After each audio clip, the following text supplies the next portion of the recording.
Hi there, this is Joe Bouchard, and I'm here to tell you about my brother Albert's new album, which is called Re-Imaginos. And he has a couple of questions that he wants me to answer. And the first one is, I remember you played trumpet in high school. What made you want to go back and learn this instrument after so many years? Yes, I played trumpet in the high school band in Clayton, New York, and I felt really frustrated for a long time because I wasn't that good in high school. And later, in my later years, I found I had some time, and I said, well, maybe I should go back and see what I can do with brass instruments, and specifically the trumpet.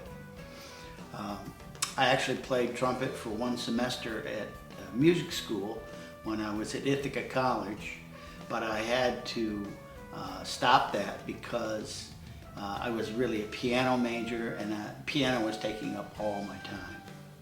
Now, a few years after that, when I graduated from Ithaca, I joined the band that became Blue Oyster Cult, and in our club shows, we did a cover of So You Wanna Be a Rock and Roll Star, a great song by the Byrds. In that song, there's a trumpet part by the great South African jazz trumpeter Hugh Masekela. So I learned how to play this kind of thing. Yeah, a lot of fun. Anyway, the guys in the band appreciated my trumpet playing and that, but they said, go back and play the bass, and I'm glad they did. Had you heard of this record before you started working on it? I have to be honest, I hadn't heard of the Imaginos record before this project. My extent of BOC material was, the hits, Reaper, Burnin' For You, Godzilla. So this was definitely brand new and kind of fresh for me. Actually, the first thing I think I ever heard was Overture. Yeah. And I remember just thinking, like, this thing's really great. And, then you started talking about how it's like pieces from all those songs cobbled together, and it was a pretty good cobble job. I think it's still my favorite Brain Surgeons track that we ever did. So I did listen to the original recordings. I just went on YouTube and checked out the original recordings, and I was really blown away. I hadn't heard the record, but I was so impressed with the production and just the songwriting and how cool it was. It didn't sound like what I knew as Blue Oyster Cult. And plus you had all these cameo appearances by, Satriani and Krieger, and so I did listen to the original recordings. And what kind of research did I do? I kind of looked up, the backstory behind this record. I went on Wikipedia and kind of learned about the history of this record and how it came about, and kind of the story behind it. So between Wikipedia and YouTube, listening to the recordings and everything, that's how I looked into this record. But I also didn't want to look into it too much. I didn't want to study it too much because I wanted to have a fresh approach to it. I kind of re-listened to stuff. I hadn't been playing all that much bass, and I started playing again, so I get my fingers somewhat in playing shape. And worked on intonation because, not playing the fretless for a while, and it's like, it demands a lot of attention. I think I generally play too much, and I really wanted to stay out of the way and still have it covered, and you definitely helped a lot, with, do this part or do that part, and, other stuff I just kind of simplified on my own, and I wanted to have a good solid, bottom. Okay, you wanted tracks with just drums, bass, and vocals. Is that how you usually like to record, and why? Yeah, for the most part, I like to keep keep it simple as far as what I'm listening to when I record. So if I can get just the meat and potatoes, drums, bass, because those are the instruments that give me the rhythm, give me the click, you know, the groove. And vocals I like to hear because a lot of times I'll place like solo fill stuff, and I don't want to step on where the vocals are laying, and also I don't want to step on the same register of the vocals. So I want to be conscious of where I'm playing what I'm playing. But I don't like to have too much in my mix when I'm recording, just because sometimes it can get too much. Like when I play live, a lot of times my inner mix, I only keep the basic elements, which is usually kick, snare, hi-hat, bass, and then my guitar. A lot of times I don't have the vocals in there, so I like to keep it as simple as possible. What performance on this record are you most proud of? Wow. What song? You know, there's a bunch of them that I really like. Frankenstein is definitely up there. Because that was one you definitely said, no, I want you to play this, and it totally made sense, and it was completely in line with what I was doing with the other stuff. And to not play the stuff that we played before, that was difficult. I really like that. I think Presence it wasn't so much of a challenge, but Presence was just bliss. What were the biggest challenges you faced recording these tracks? I would say the biggest challenge for me was making sure that I represented the original recordings, but at the same time put my stamp on it, my personality as a guitarist on it. And I think I did. Okay, do you remember how the new version of Workshop of the Telescopes, which is now called Black Telescope, came about? Remember how we did that? Actually not, because that was a song I was not that familiar with before, Right. And so it was really kind of new to me. And we put that down piece by piece. I didn't even really know the whole song. Well, I'll remind you. Okay, so what happened was you came over and I put up Blue Oyster Cult's version. Mm-hmm.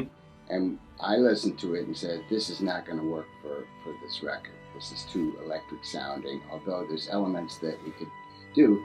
And I did a version in 3/4 time, which I played for you, and you listened to it and said, nah, that's not right. Remember that? Yes. Right here in this room. Yes. I said, that's not right. So then I came up with something else, which evolved into that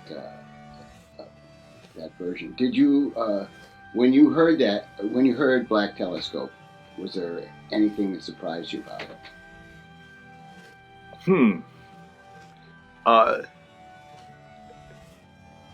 Hard to say, because you always wind up having these kind of cool twists and things. I think that's one of the charm of like most of your writing, is that you're kind of going along and you're expecting something, and then it's like something completely different.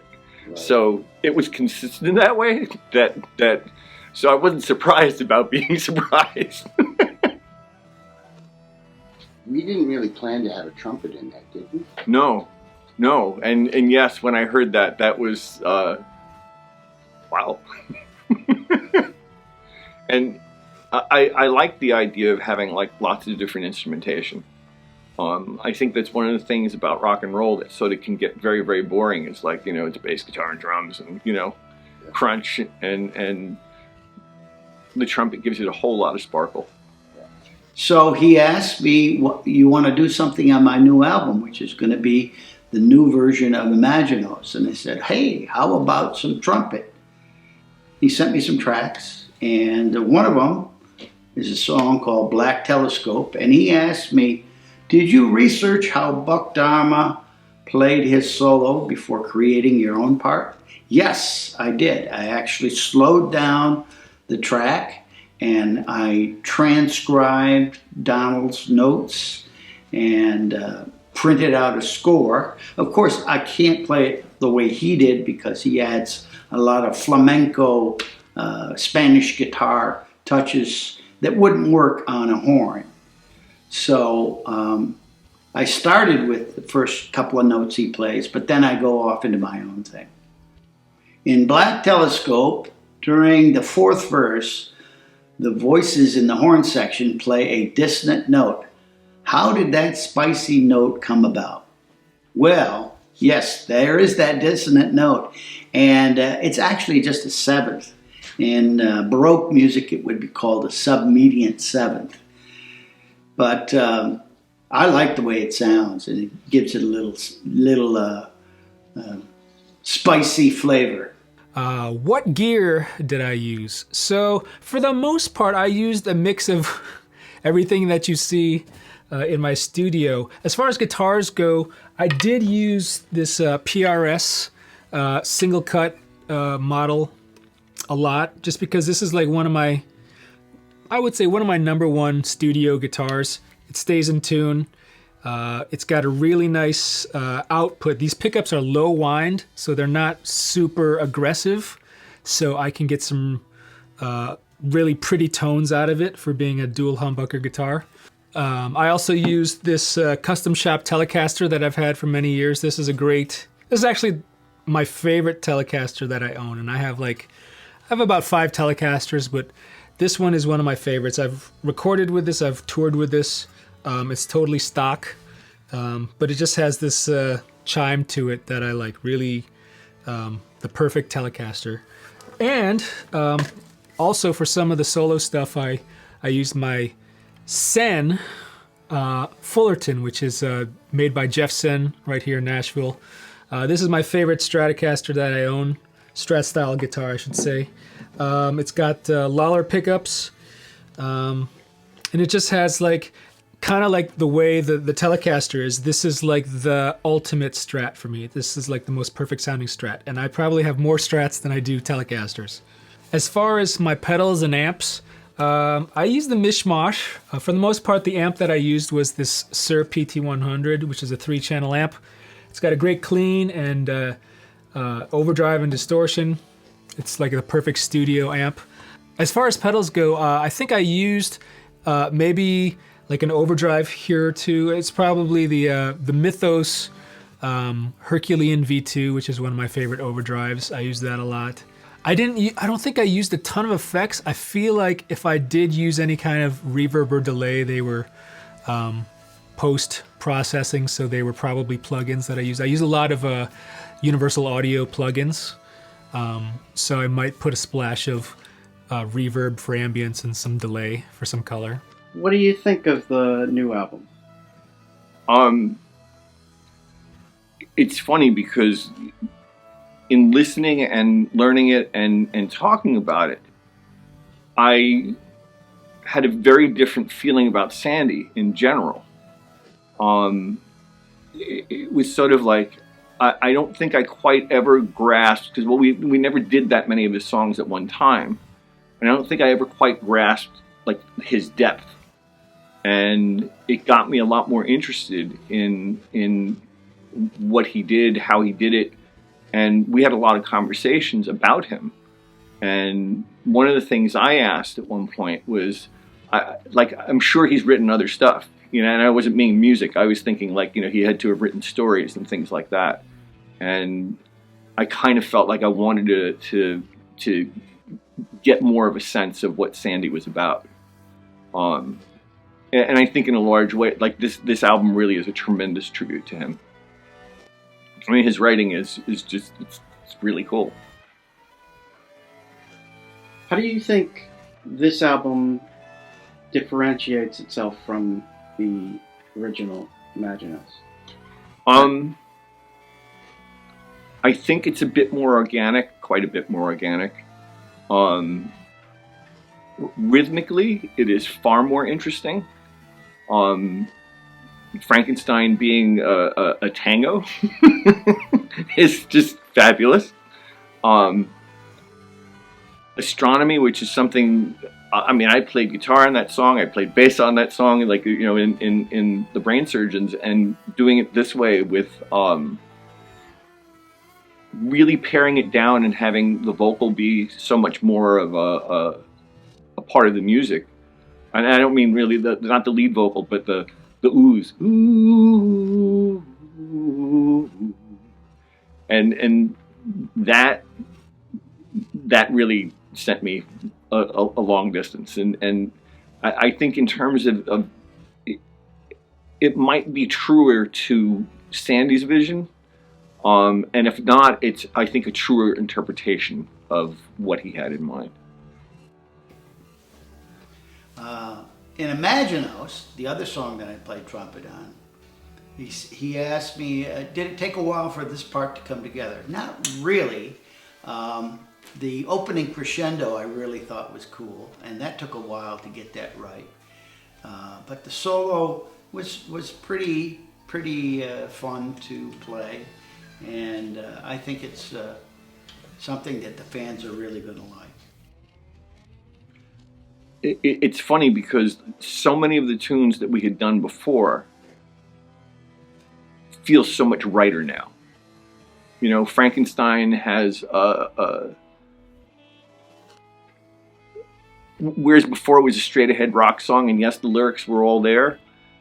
Now you really hear the lyrics and you get the sense of what was going on. You know, the notion of the 100 names of God, and you can add one more, the curse of life eternal.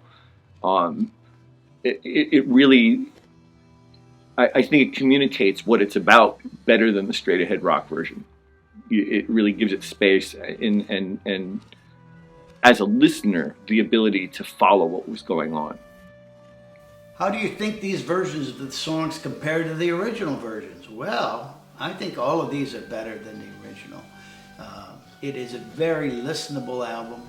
You can easily listen to this on repeat without getting a lot of ear fatigue. But I think Albert really interprets the songs in a very sort of friendly and warm style that our fans are going to love. And I think part of what always impressed me about any of Sandy's songs were they always seemed like they were telling you something. And but it's not so obvious. I still have lots of questions. But you know, I really liked that about them, and sort of reconnoitered what I thought about them. Did I have a favorite track to work on? I thought all of the tracks that I did were exciting, really cool arrangements. I think the most memorable one for me was the siege and investiture of Baron von Frankenstein's castle at Weisseria. Yeah, I'm reading that because that's a long song title. I think just the title alone is amazing, but I thought that was a cool arrangement of the song, and you know, I got to shred a little bit, so it's just one of those epic songs that's on the record, and that's the one that stands out to me. What's your favorite song on the record overall? That is very hard to say because there's a bunch I really like. Presence is definitely up there. Magna is definitely up there. Frankenstein is definitely up there. Gil Blanco, which is so different than everything else, and that actually might be my favorite. Just it's quirky and beautiful. Your vocals are great on that. Thank you. By the way. Yeah, I'm looking forward to performing that. Yeah. I'm looking forward to performing Blue Oyster Cult singing. We understand while going dun dun dun dun dun dun.